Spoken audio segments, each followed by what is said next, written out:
Hello everybody and welcome back to Screen Stars. Once Upon a Time in Venice is the newest movie starring Bruce Willis, John Goodman, Jason Momoa, Emily Robinson, Jessica Gomez, Famke Janssen and Thomas Middleditch. And it seems I don't learn my lessons.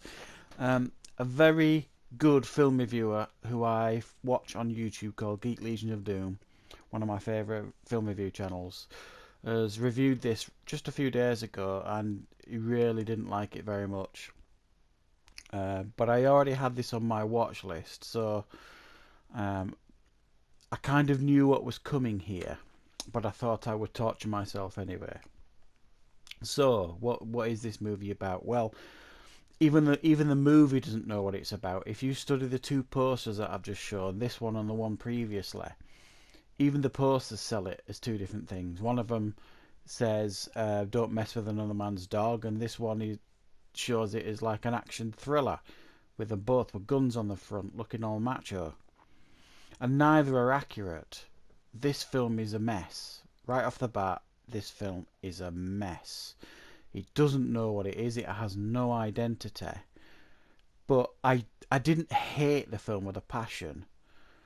It's just one of the most bizarre pieces of film I've seen for a long time, because it, for a cast like this, Bruce Willis, John Goodman, um, for it to be, and Jason Momoa, for it to be such a mess is kind of breathtaking, really.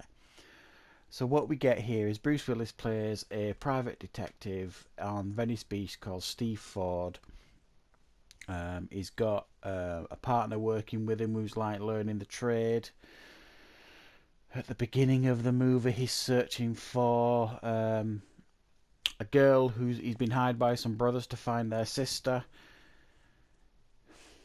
Finds her, sleeps with her, gets chased by the brothers naked on a skateboard through Venice. If that sounds your cup of tea, to see a 60-year-old Bruce Willis skateboarding partially through Venice, then this is the movie for you. It starts off really cringeworthy. It isn't a good start to the movie at all. I mean, Bruce Willis is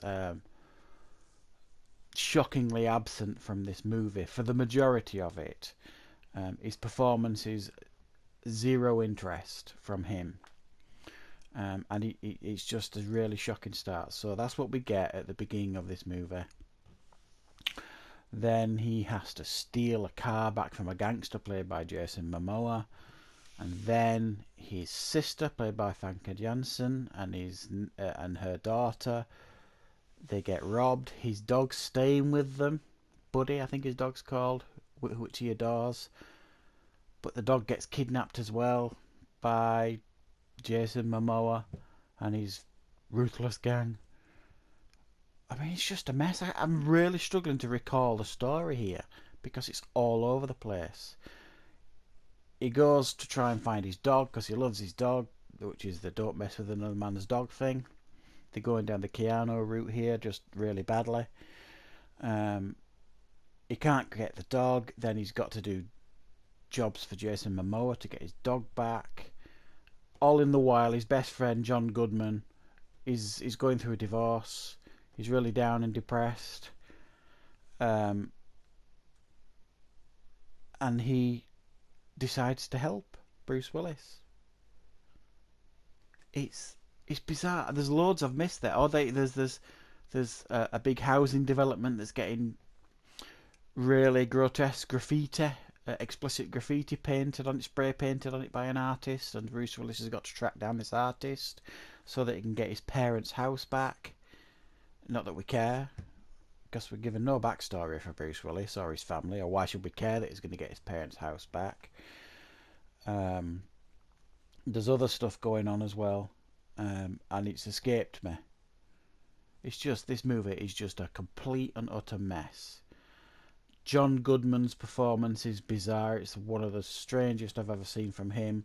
he's almost comatose in his performance. I don't know if that was intentional, but I suspected he needed reviving between takes. Very strange. Didn't need to be in the movie. I don't know why he's there.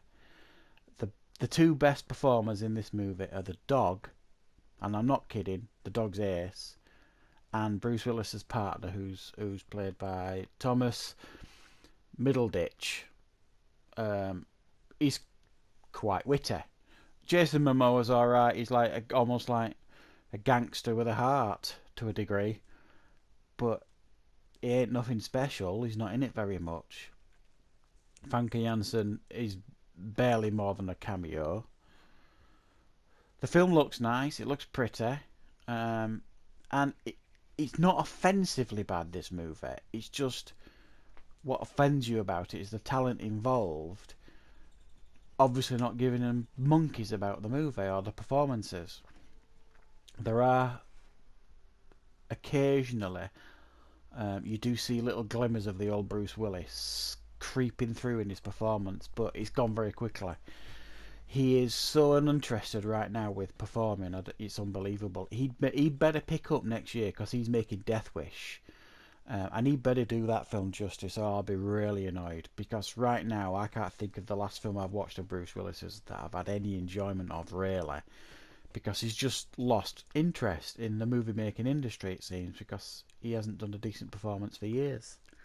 I can't recommend this movie. It's not shockingly bad. It's just pretty damn poor.